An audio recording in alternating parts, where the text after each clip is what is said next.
Boom, welcome back to the shed. Now, I have another parcel. My wife loves me. I have another parcel that I thought I would show you what I'm going to do with it. Now, one of the most annoying things on these next-gen ranges, you probably, if you've got one, you'd already know, is the stop-start function. When you pull up at the lights, it goes and kills the motor.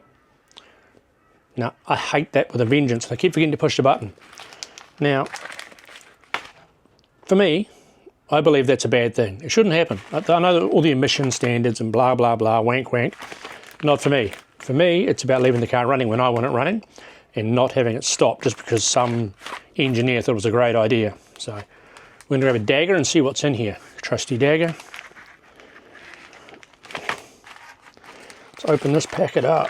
Gotta be careful because I know it's cables. I don't know what else is in here. So let's have a look. Here we go. We have a stop-start eliminator. Cool. And some instructions, I think. And some instructions. Okay. Now I know what I can do here as far as instructions. Okay. Cool. So basically, pull the glove box open and push the tabs on each side, release the glove box, lift the glove box off its hinges and remove it completely, which is going to suck because that's where my two-way radio is. On 22 and 24 plus models, a factory bracket covers the plug. You'll need to bend the bracket outwards to access the factory plug. Disconnect the connector at the bottom of the module. Okay, this is going to be fun. Install the stop-start limiter between the two factory connections. Sounds easy. Let's get it done. I'm going to go and take this out there and start pulling the car apart, and I'll grab you when we're actually in there and having a look. Let's go. All right, so I'm in the car, and this is the glove box they're talking about. It's got all this crap in it, so that's going to be fun. Let's just put that on the floor for now. All sorts of stuff. Ooh. Don't know what that is. That's a bit weird. Anyway, probably shouldn't sniff it if you don't know what it is. I'm going to pop one of these down like that. Supposedly you pop these down, they got little, oh there we go, poppers, like that. And these, I have to undo this. Take this radio out.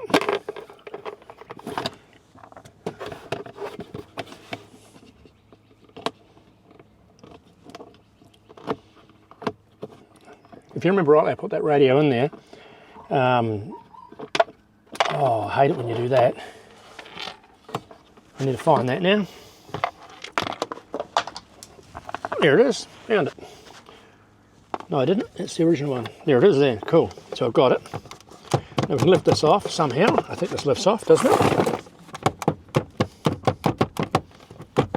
Yep, there we go. There's 1, 2, 3, got it. Okay, that's off. Now, they're talking about in here is a plug.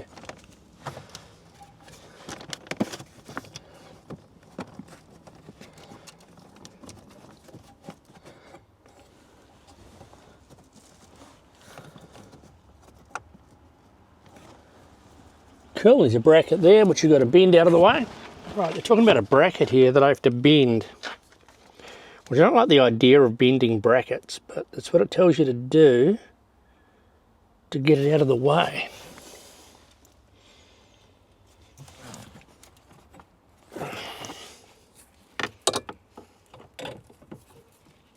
Just like that.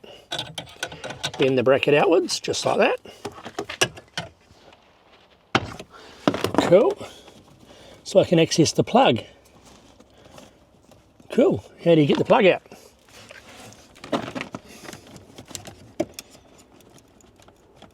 You can see here I've bent the bracket out. So the bracket is now bent just there. So that's the one they made you to bend. So that one's bent nicely, and there's a plug under there. Little plug. So I'm going to go through and disconnect that plug there, and then I connect all this together.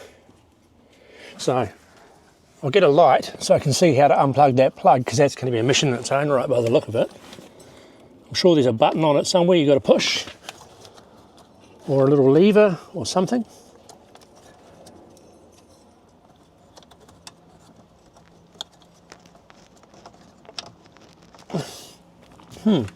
Maybe.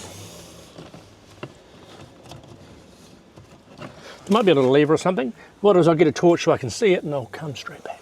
All right, the torch is back on. And there is a little switch at the back there.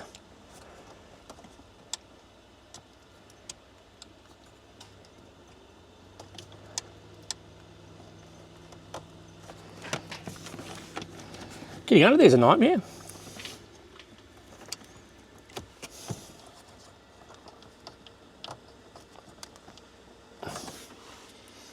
Might need some long nose pliers there, boys and girls. Let's get rid of these things so I can see right under there.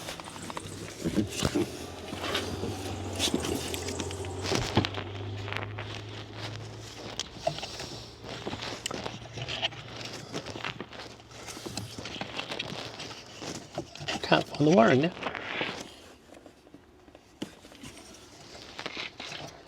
Right here. Yeah, no. If I could find out how to undo that button, read some more instructions. It says there's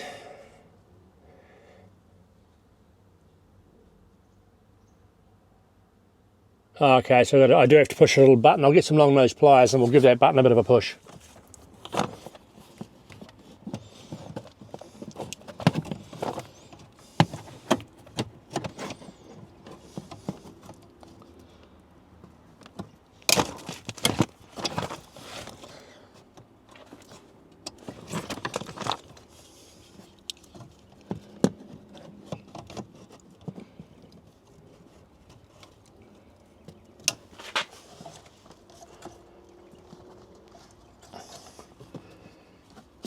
Got it, sweet.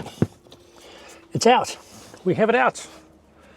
Cool, we got it done. So now we've got the cable out. You can see here, that's the original right there. And there's a button on the back you got to push in, which is a bit annoying, but it's there. So now we're going to get our connector and work out which way this goes. So install the eliminator between the two factory. You have a handbrake module. I'm not worried about that. So that one there, obviously, goes onto that one there. Let's have a look.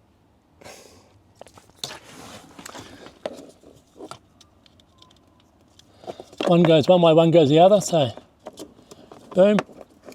That's on there now and done. And this one here will go back up into that other spot.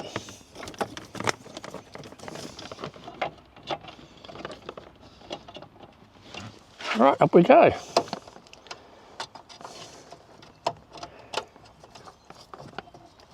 There we go. That's now installed. Bit annoying in the way, quite bulky, but we can make that get itself sorted pretty quick, I think. There we go, that's sorted. Rebend that back into place, I think. Maybe anyway. We have it installed. So, I've taken that out there and put it in to the other end of this one down here. So this thing here is the spare connecty bit. So I'll bang that up in there, I don't know what that's supposed to do. And we'll start the car now, make sure it all works. We don't have any faults.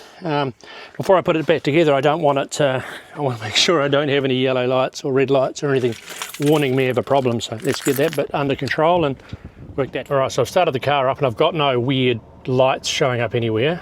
If I turn that button on, now it turns it on. Got it. Okay, so if I push the button down here, that one there, I'll show you on the screen.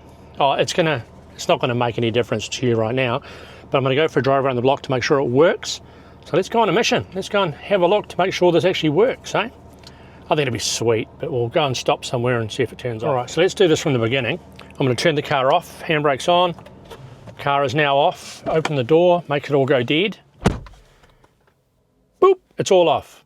Now, normally when I'd restart the car, this stop-start eliminator will, generally I have to turn it off all the time, and I don't like it. Basically, it just shits me to tears. So This way, when I turn it on, if I want that on, I should be able to turn it on, not the other way around. Let's start the car. Right, car started. It's all going to do its thing. It's all going to turn on. I'm not going to touch that. Cool, it came up with a warning on the dash just then. Actually, that'll be something I'll show you. I didn't expect that. I'll show you. I'll redo the whole process again. And I'll show you when I start it, what it does. A bit different. It's all off, there's nothing happening there, you can see that. There's nothing going on. All right, that'll go off in a minute, I assume. You get rid of that. Now that's dead. Now I'm going to start the car, and it came up with a warning about the stop-start eliminator, so let's do it. See what it says.